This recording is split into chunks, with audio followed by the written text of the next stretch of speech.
Entonces, como les decía, lo que vamos a ver es sobre algunos de los materiales, no todos, los más comunes que podemos llegar a encontrar en el laboratorio. El objetivo de esto es conocer los materiales más comúnmente utilizados, sus nombres y sus usos, para qué los vamos a usar en el laboratorio. Muchos de ellos ustedes ya los han visto en las unidades anteriores, cuando han hecho las prácticas, cuando han visto los videos, pero quizás no conocen los nombres y que no solamente tienen un solo uso, sino que a veces se lo pueden usar para diferentes usos.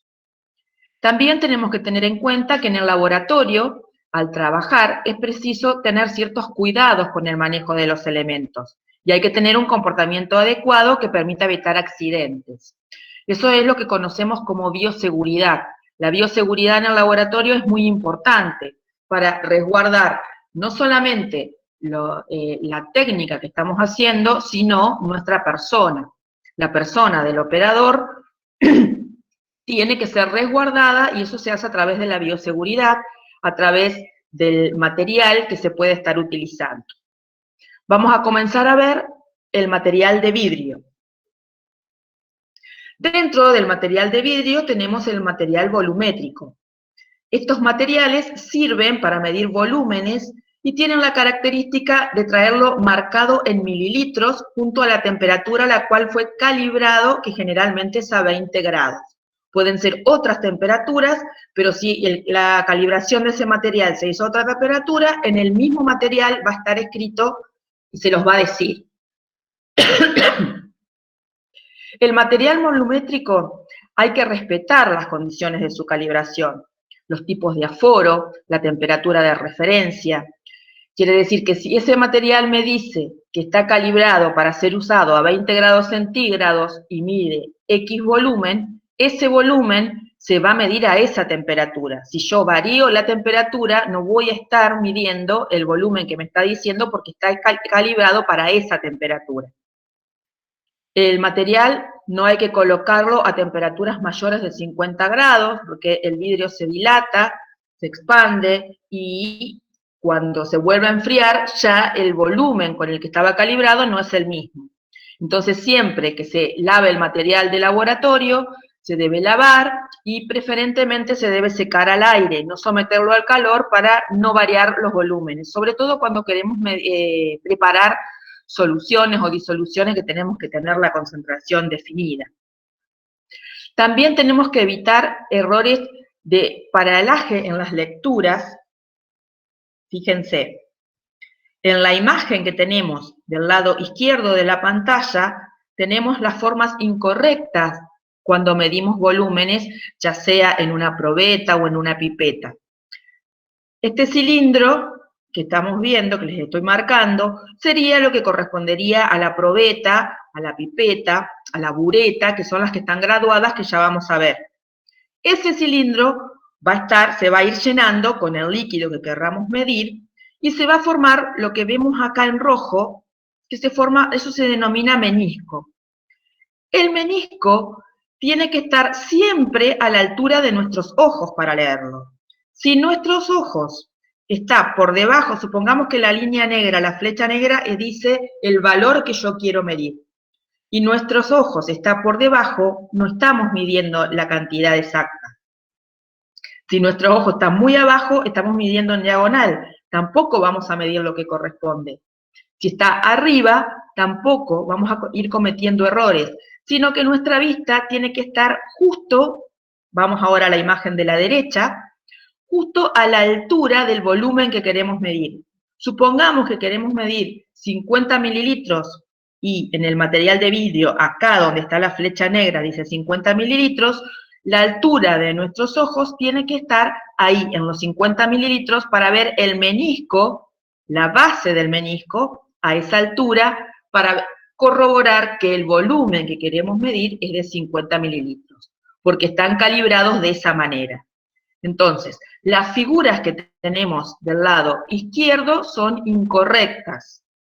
Fíjense que si bien la primera, la altura de la vista estaría casi a donde se miden los 50, pero el menisco está por abajo de la medida. En el que está al lado también está parte arriba y parte abajo.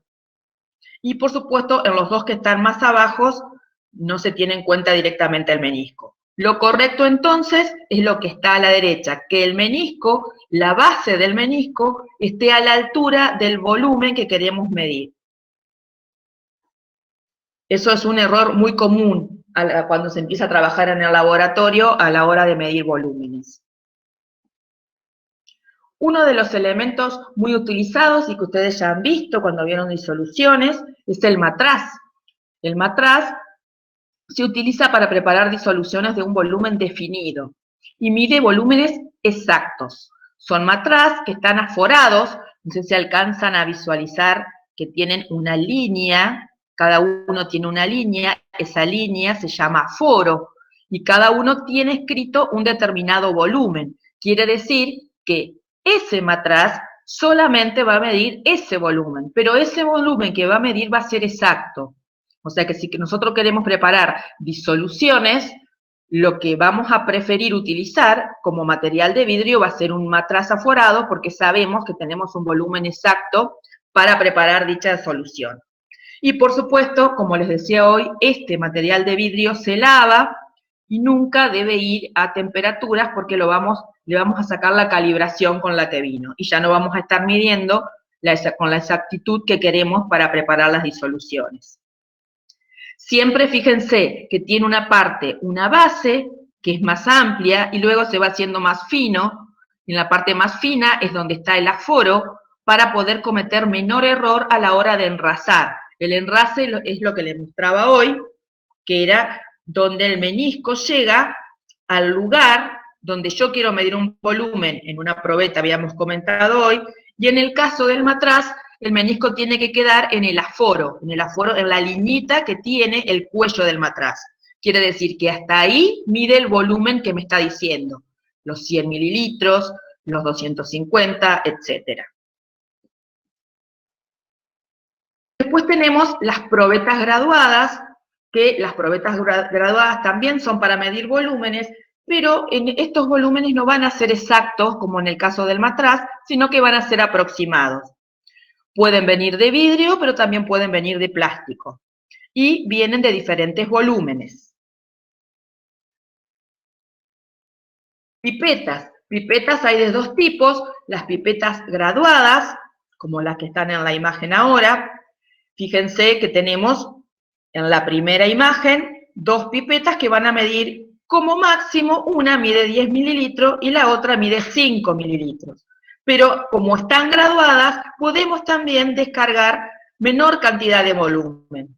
Miden diferentes volúmenes. Si tenemos una de 10, también podemos con esa misma pipeta, podemos pipetear 1 mililitro, 2 mililitros, los que querramos que sea menor a 10, de acuerdo al volumen que vayamos a utilizar. Siempre tener en cuenta que cuando mayor sea el volumen de este tipo de pipeta, también mayor va a ser el error que vamos a cometer. Porque cuanto más fino sea el calibre de la pipeta, menor va a ser el error. Entonces, cuando más grande, vamos a ir arrastrando mayor error. Es decir, que si nosotros queremos preparar una disolución de una concentración definida, que sea exacta, vamos a utilizar un matraz, como dijimos hoy, pero no vamos a elegir este tipo de pipetas porque no son tan exactas. También lo que tienen estas pipetas, fíjense que tienen diferentes colores. Entonces, de acuerdo al volumen, el fabricante las hace de diferentes colores. Por ejemplo, acá en la pantalla tienen las de 5 mililitros, que en general vienen de color azul.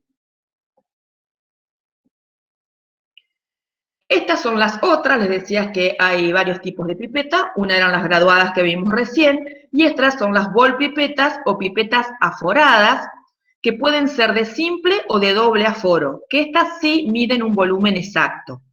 Estas miden un solo volumen, es decir, fíjense, se llaman precisamente bol pipeta, porque tienen este bol, esta bolita en el medio de la pipeta, que hace que, y acá arriba en este caso se alcanza a ver el aforo, algunas tienen uno solo ahí arriba, entonces cuando yo lleno hasta ahí la pipeta y la descargo, sé que voy a medir en este caso 25 mililitros. No puedo medir menos ni más, mido exactamente los 25. Y hay otras que son de doble aforo, que tienen un aforo en la parte inferior y uno en la parte superior. Cuando se carga la pipeta, se carga hasta el aforo superior, y cuando se descarga hasta el aforo inferior, que sería hasta donde está graduada esa pipeta.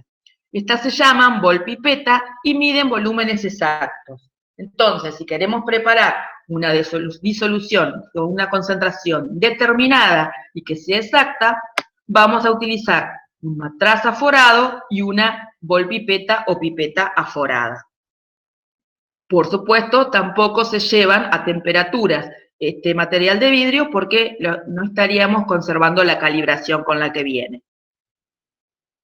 Otro material volumétrico muy utilizado es la bureta. Fíjense, la bureta es un cilindro también de vidrio que está graduado y tiene una llave en la parte inferior. A esta llave se la llama robinete, que se abre y se cierra de acuerdo a que si queremos que salga más o menos líquido del que tenemos en la parte superior. Esto se usa mucho para titulaciones. Las titulaciones se realizan con las buretas y siempre hay que tener cuidado al manejar el robinete porque la llave se puede desprender. Entonces se hace con cuidado para que caiga gota a gota y podamos titular lo que nosotros deseamos. Ahora voy a compartir un video que va a mostrar la utilización de algunos de estos materiales de laboratorio y de otros que vamos a ver más adelante, pero como no los podemos ver en el laboratorio nuestro, les muestro este video que es un poquito más entendible.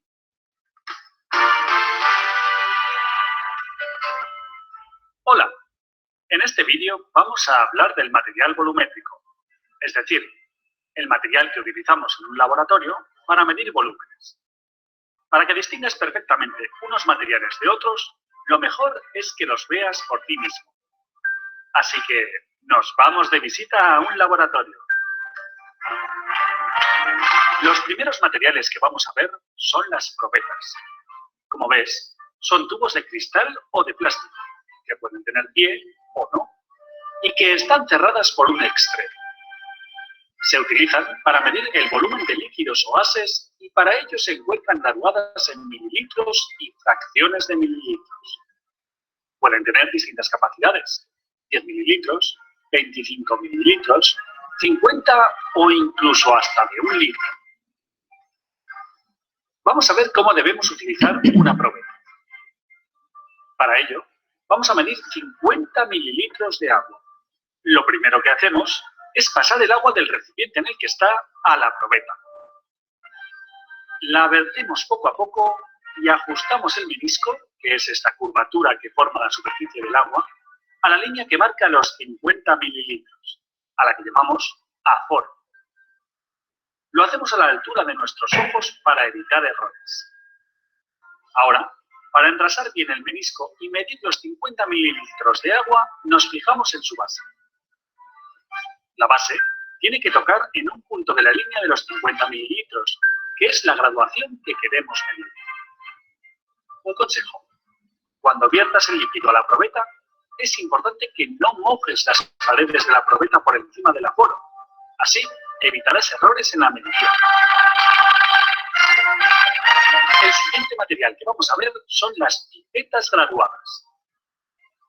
Una pipeta es un tubo de vidrio abierto en sus dos extremos y con una parte más ancha en el medio, que sirve para trasladar pequeñas porciones de líquido de un recipiente a otro. Como ocurre con las probetas, hay pipetas con diferentes graduaciones o capacidades. En las pipetas encontramos distintos tipos de datos grabados. Número de lote y certificado de lote, que los proporciona el fabricante. La clase de exactitud, que puede ser A o B. Las pipetas de clase A son muy exactas y las de clase B son algo menos exactas. Es decir, tienen cierto margen de error. El tipo de vertido. Dentro de las pipetas de tipo A, podemos encontrar las pipetas AS.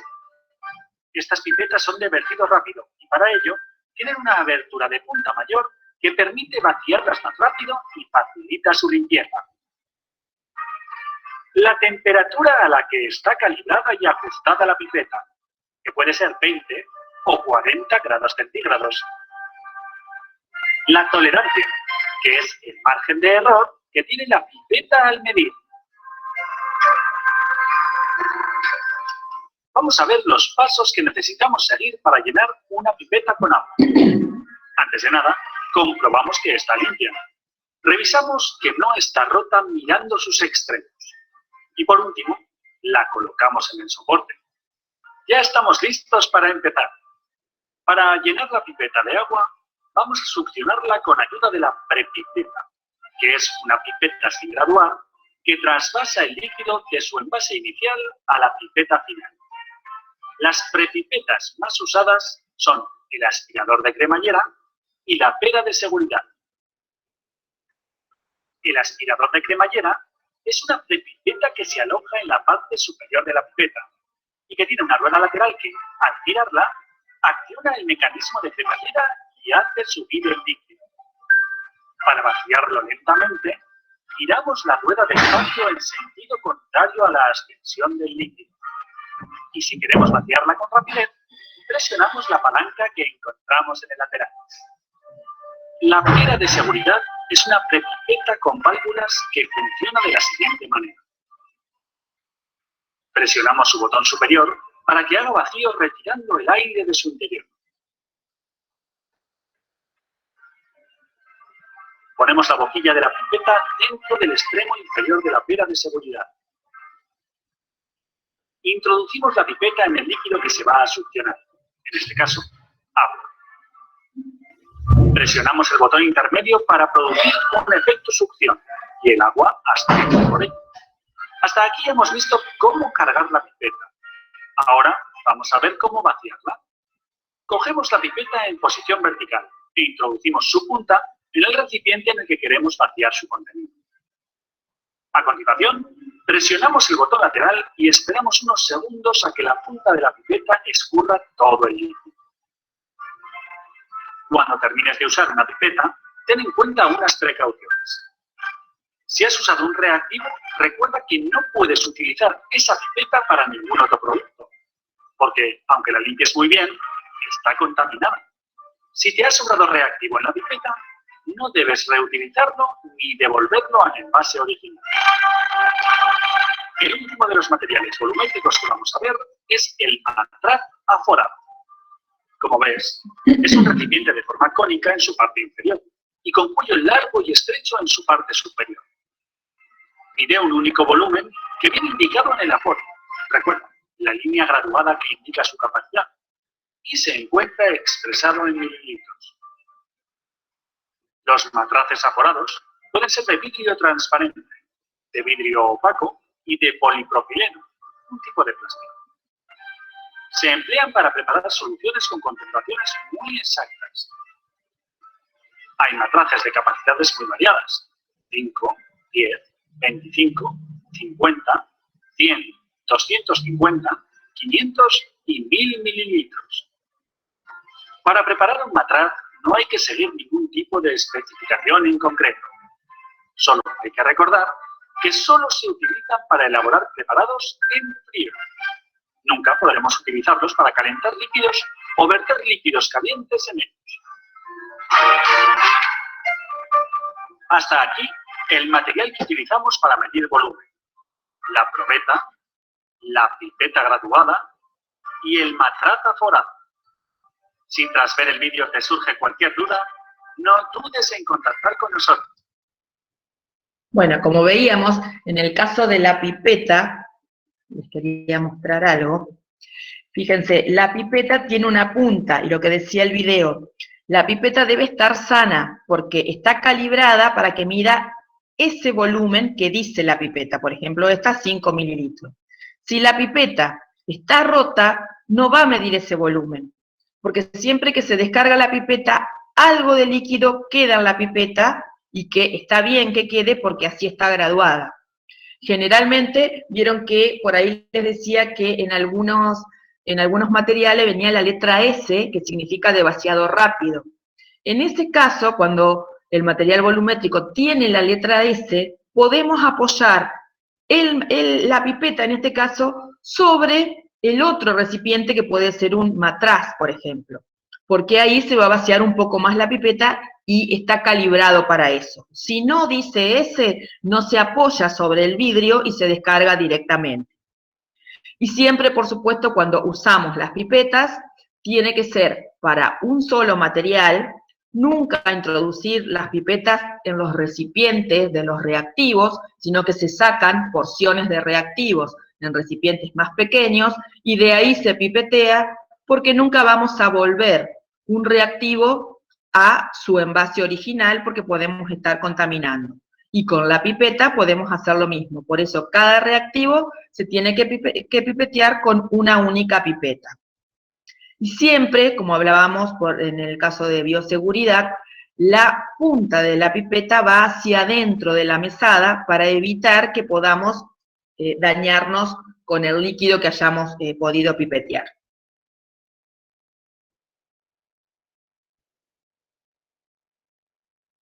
Otro material muy conocido y que ya han visto ustedes es el vaso de precipitado. El vaso de precipitado se utiliza para disolver sustancias, para hacer diluciones que no sean tan precisas, hacer reacciones, calentar productos, recoger líquidos, pero no miden volumen exacto. O sea que si queremos medir un volumen exactamente, nunca vamos a utilizar un vaso de precipitado. Vienen vasos de precipitados como los que están en la foto, que tienen un pico vertedor, que este pico nos ayuda, algunos no lo tienen, pero la mayoría sí. Esto nos ayuda a verter los líquidos y también nos ayuda cuando estamos haciendo algún tipo de reacción química y necesitamos utilizar una varilla y tapamos el vaso de precipitado. Al tapar el vaso de precipitado podemos dejar la varilla apoyada ahí sin que moleste y que se siga produciendo la reacción. Esto es uno de los materiales más utilizados en el laboratorio porque es muy práctico para contener cualquier tipo de líquidos.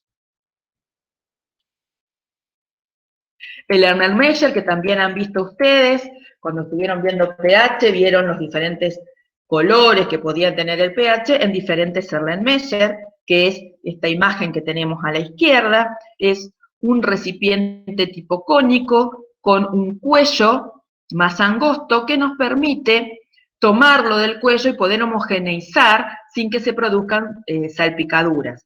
Facilita la agitación evitando las salpicaduras. Se lo utiliza en titulaciones para reacciones químicas y para contener diferentes tipos de líquidos. Tampoco miden volúmenes exactos. Los tubos de ensayos. En general, llamamos tubos de ensayo a todos los tubos.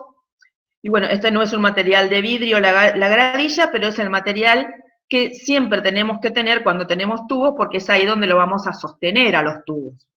La gradilla es para sostener los tubos. A los tubos de vidrio en general se les llama tubo de ensayo, pero en realidad los tubos de ensayo son los que tienen aproximadamente 15 centímetros. El resto va tomando otros nombres, que no viene al caso, pero para comentarles que no todos se denominan tubos de ensayo. Sirven para reacciones químicas, para hacer vienen de diferentes tamaños también, aparte de las reacciones, para hacer precipitaciones, para contener líquidos.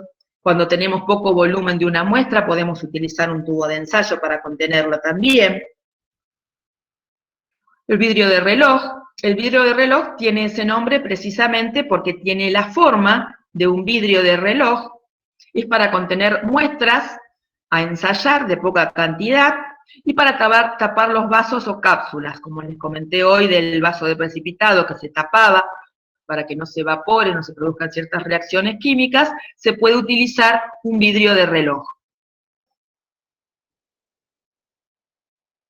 El refrigerante de Liebig. Refrigerantes hay diferentes tipos. El más común es el refrigerante de Liebig. Fíjense si alcanzan a ver en la imagen que en el centro tiene un tubo por donde va a pasar el material que el refrigerante se usa para destilar. Entonces por ahí, por el tubo central, va a pasar lo que nosotros queremos destilar, va a pasar los vapores de la sustancia. Por ejemplo, si tenemos dos sustancias que tienen diferentes puntos de ebullición, la podemos separar por destilación Al calentar, primero va a evaporar el que tiene menor punto de ebullición, entonces los vapores pasan por el cilindro central, por estos picos que tienen al costado, se llenan de agua que va recirculando, agua fría, entonces hace que esos vapores se condensen y podamos obtener el líquido en otro recipiente. Este, que es el más sencillo, es el que se denomina refrigerante de Liebig.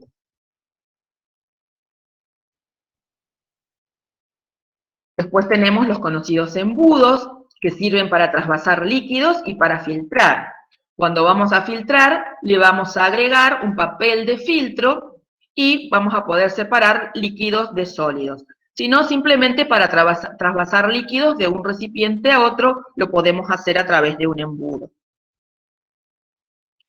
El termómetro, que obviamente mide temperatura, vienen hasta diferentes grados, algunos que miden hasta 100 grados centígrados, otros que van a medir hasta 200 grados centígrados, todo va a depender del uso que le querramos dar.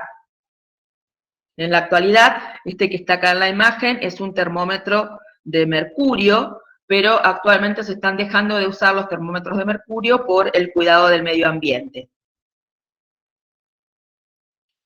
La ampolla de decantación, fíjense, es una ampolla, es como una bola, digamos, un cilindro, que tiene una parte cónica que se va haciendo cada vez más pequeña hacia la parte inferior. Esta ampolla de decantación nos permite separar líquidos no miscibles. Líquidos no miscibles que ustedes conocen comúnmente es el agua y el aceite, por ejemplo. Entonces, al poner los dos líquidos, no se van a juntar y vamos a tener una fase, una interfase que va a separar un líquido de otro. Entonces, abriendo esta llavecita, que es similar a la que habíamos visto anteriormente en la bureta, que se llama robinete, la abrimos, va cayendo el líquido, y el líquido que está en la parte inferior lo vamos recibiendo en otro recipiente para separarlo, y a medida que se va haciendo más chiquito la diferencia, tenemos menor error al separarlos. Entonces vamos a tener un líquido en un recipiente y en la ampolla me queda el otro líquido. Para eso sirven las ampollas de decantación, que por supuesto tenemos que tenerla para poder utilizarla en soportes, porque no las podemos dejar, normalmente no se paran en una mesada, ya vamos a ver en qué. Las varillas de vidrio, que son simplemente eso, varillas de vidrio, que se utilizan para trasvasar líquidos, se utilizan como tutores para que no chorreen los líquidos, también para agitar soluciones o para extraer precipitados.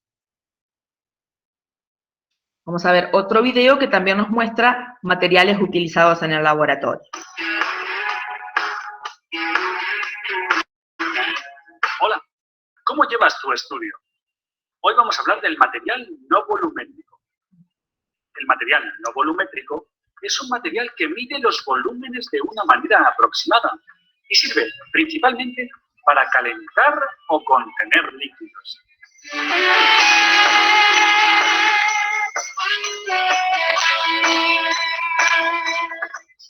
Matraz de reacción. Este tipo de matraces son recipientes de vidrio que resisten muy altas temperaturas y que suelen tener forma esférica o cónica, con un cuello cilíndrico y estrecho. Este tipo de matraces se utilizan sobre todo para contener, calentar líquidos y hacer agitaciones violentas de líquidos sin que estos se derramen. Tipos de matraces. De fondo redondo, de fondo plano, matraz de destilación, que tiene un tubo lateral, matraz de Erlenmeyer. Este tipo de matraz puede llevar graduaciones que sirven para contener un volumen aproximado.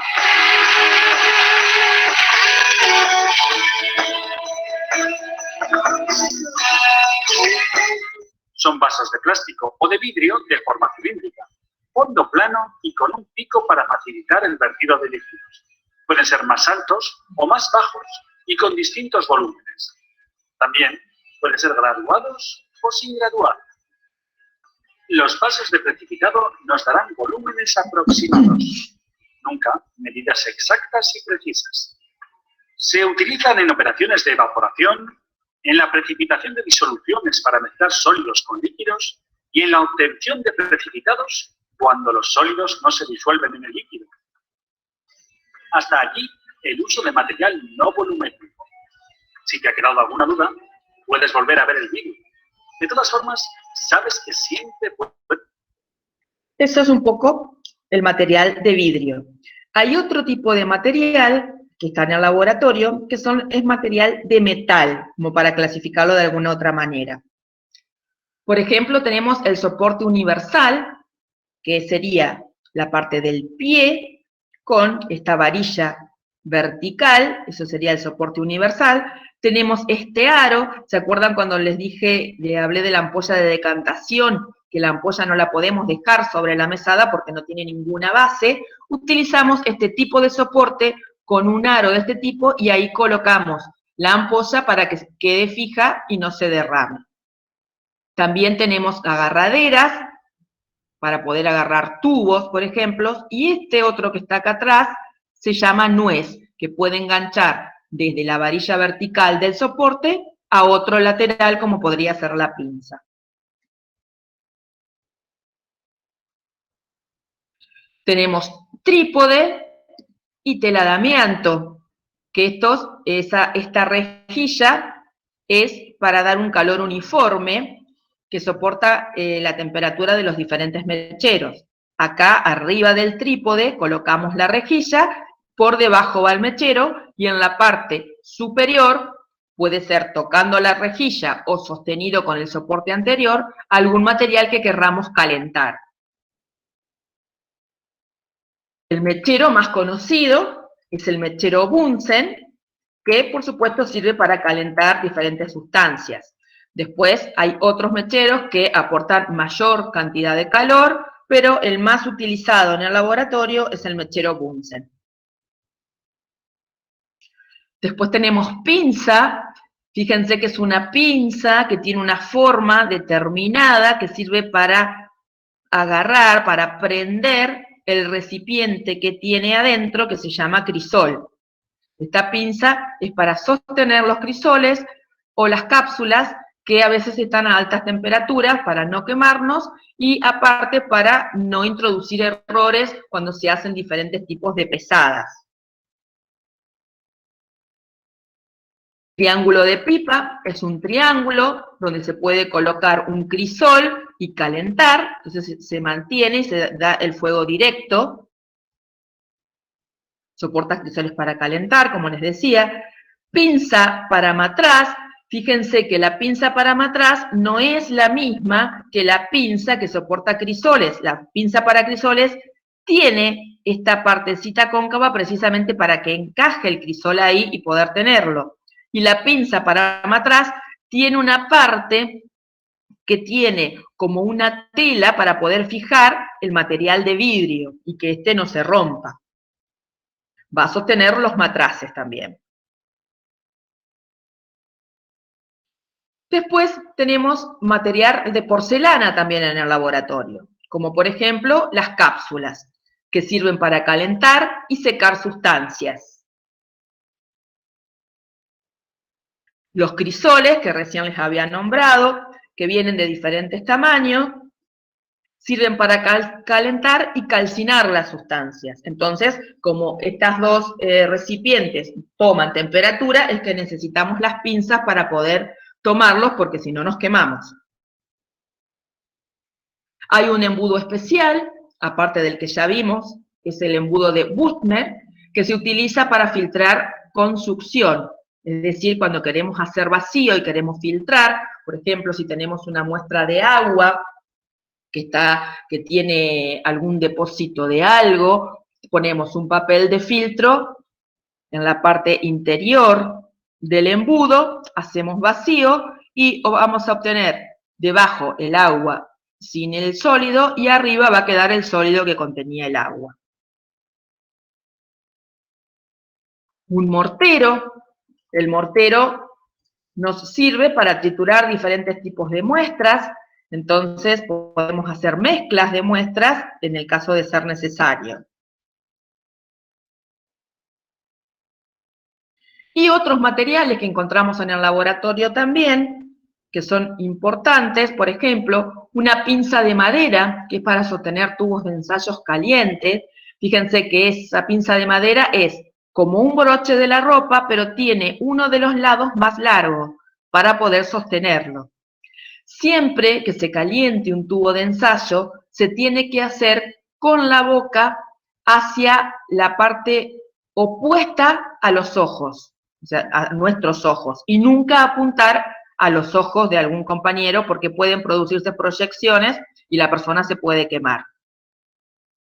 Eso hay que tener cuidado a la hora de calentar los tubos de ensayo.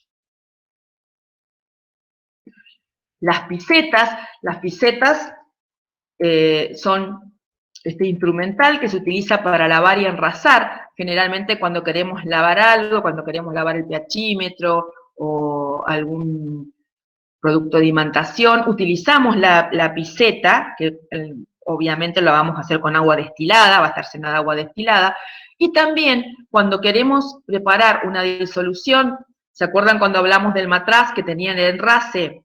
Para llegar al enrase, para que sea justo y no nos pasemos del enrase, lo vamos haciendo con una piseta, gota a gota, hasta llegar al menisco que nosotros queremos. Después tenemos la espátula, que nos sirve para realizar las diferentes pesadas, para tomar las drogas y poder llevarlas a la balanza, que traen sustancias sólidas. Tenemos el desecador, que nos sirve para eliminar humedad o proteger de la humedad. Fíjense, es este recipiente que tenemos acá a la izquierda, que tiene un falso fondo, donde en la parte inferior se colocan cristales para absorber la humedad. Aquí adentro, en el fondo donde tienen estos agujeritos, se coloca el crisol que puede estar caliente, que puede haber ido a calcinación, o una cápsula donde estamos secando alguna droga para que pierda humedad. Y si nosotros tenemos un estándar, alguna sustancia que queremos que no adquiera humedad, la guardamos dentro del desecador que sabemos que va a estar protegido contra la humedad ambiente. También en algunos casos tiene esta parte superior donde se puede hacer vacío, pero generalmente vienen con estas tapas esmeriladas y agregándole los cristales abajo se conserva bien sin humedad.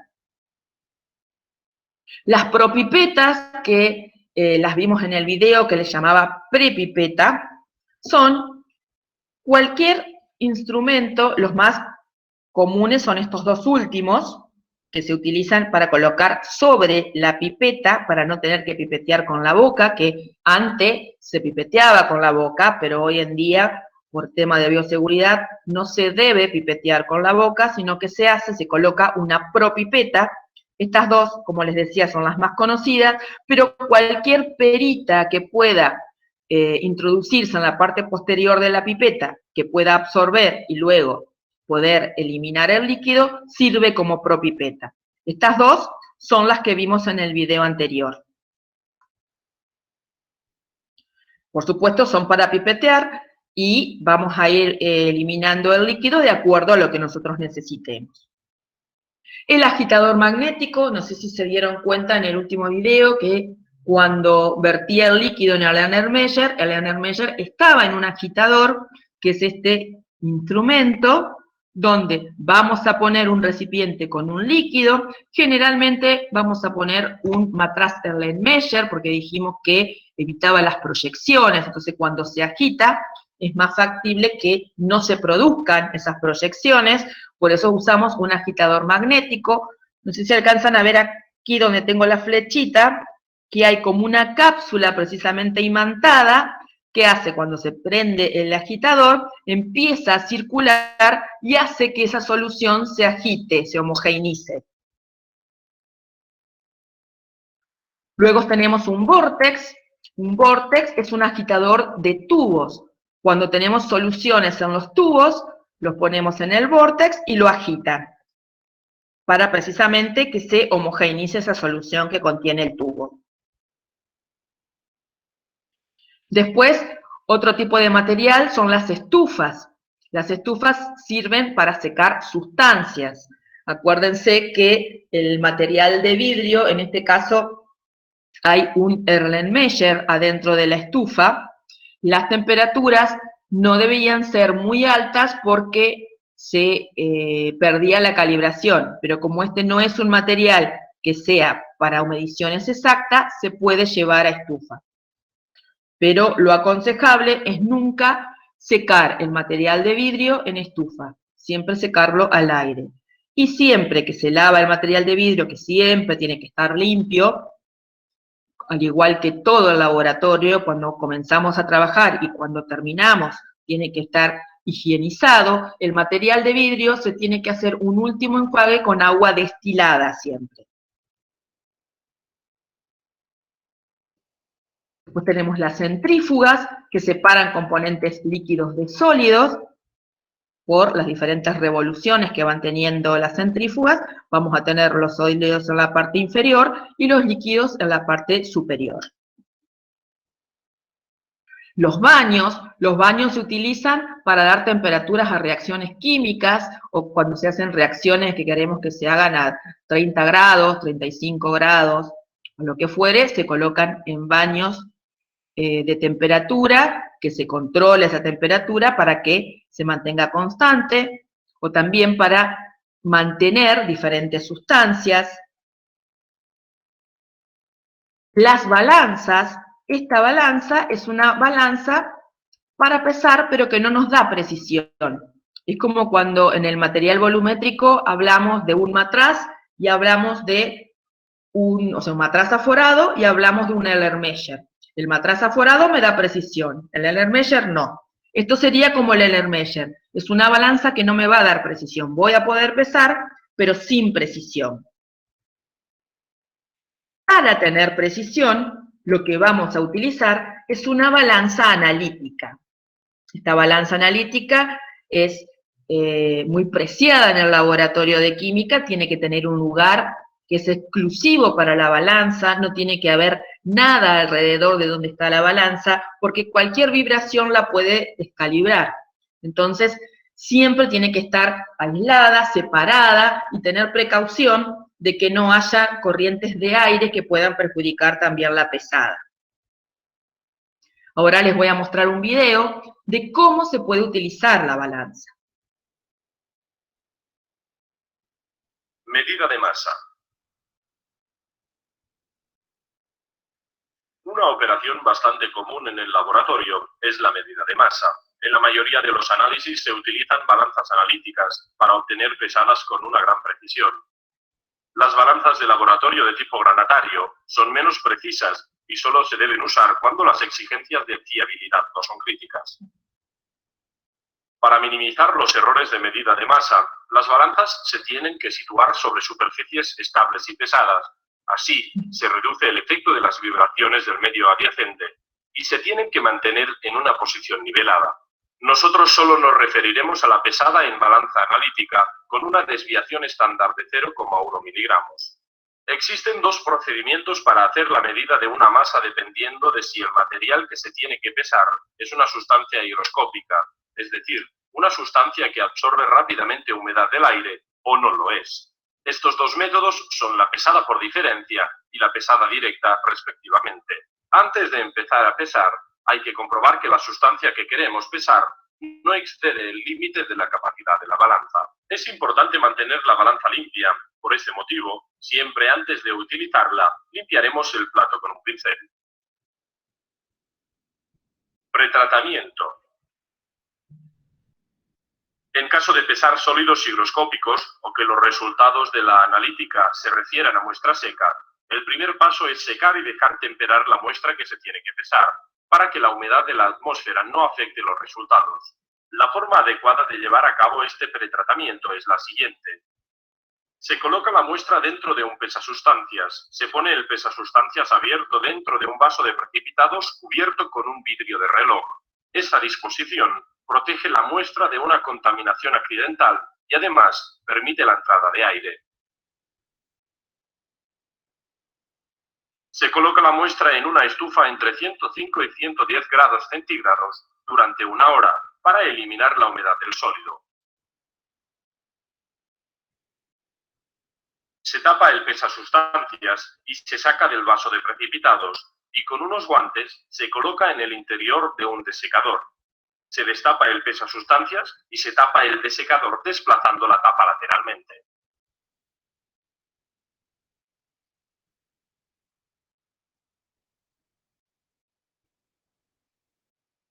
Método de pesada por diferencia. Se utiliza este método cuando la muestra que se tiene que pesar es una sustancia higroscópica. En este caso es imprescindible hacer el pretratamiento de la muestra. Una vez que se tiene la muestra seca y temperada, el siguiente paso es hacer la pesada. Sacamos el pesasustancias del desecador y lo tapamos. Se debe manipular con unos guantes para no dejar huella.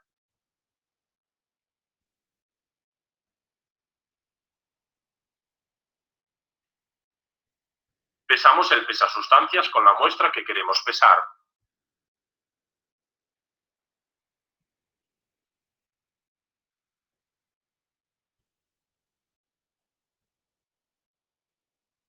Se transfiere la muestra directamente del pesasustancias a un recipiente seco, puede ser un vaso de precipitados o bien un vidrio de reloj, dando pequeños golpes.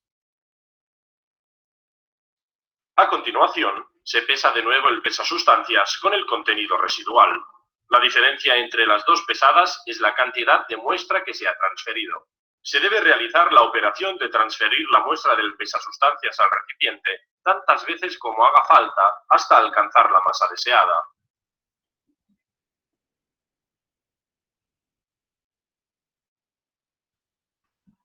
Método por pesada directa. Se utiliza este método cuando la muestra a pesar no es higroscópica. En este caso no es necesario el pretratamiento. Colocamos un recipiente limpio y seco, que puede ser un vaso de precipitados o un vidrio de reloj, sobre el plato de la balanza. No se debe pesar nunca la sustancia directamente sobre el plato de la balanza. Así se protege la balanza de la corrosión y se puede recuperar todo el producto pesado. Para manipularlo, es preciso utilizar unos guantes para evitar que las huellas dactilares cambien la masa. La masa de este recipiente se llama tara. Las corrientes de aire pueden afectar de manera importante a la lectura de la masa de la muestra. Para evitarlo, se deben cerrar las ventanas de la balanza o bien colocar la protección de viento de la balanza. A continuación, pulsamos el ajuste automático de la tara para que la lectura de la masa sea a partir de 0. Se debe transferir la muestra al recipiente con la ayuda de una espátula y descargar el sólido mediante pequeños golpes. Por lectura directa se obtiene la medida de la masa. Cuando se lleva a cabo la lectura, hay que mantener las ventanas cerradas para evitar las corrientes de aire. En el caso de tener sólidos sobrantes de una pesada, no se pueden devolver nunca al recipiente de origen, ya que se podría contaminar.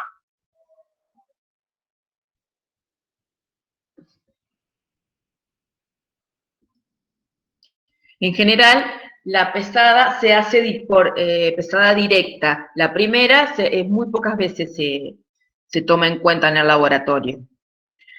No sé si se fijaron, en el caso cuando la chica abría el frasco para realizar la pesada, la tapa del frasco la colocaba hacia arriba, nunca hacia abajo, porque se puede contaminar y cuando cerramos el recipiente, contaminamos el producto que tenemos en él.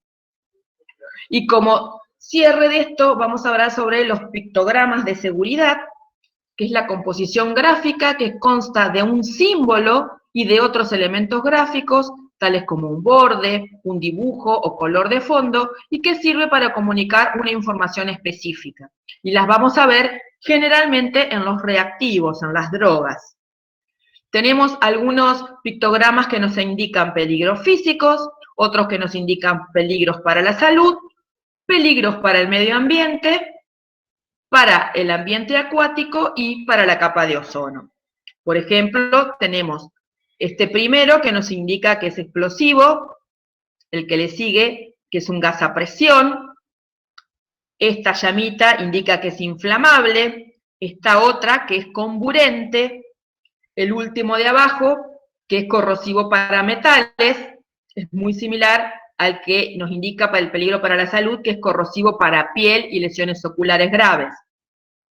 La calavera con los huesos me indica que es un material tóxico. ya sea por ingestión, por contacto con la piel o por inhalación. Este pictograma indica que ese material es carcinógeno o mutagénico. El signo de exclamación indica que es nocivo para cualquier parte, también para la capa de ozono. Y para peligro del medio ambiente tenemos el pictograma que me indica la toxicidad para el mismo. Eso sería un poco lo que queríamos comunicarle en cuanto a lo que era el material de laboratorio.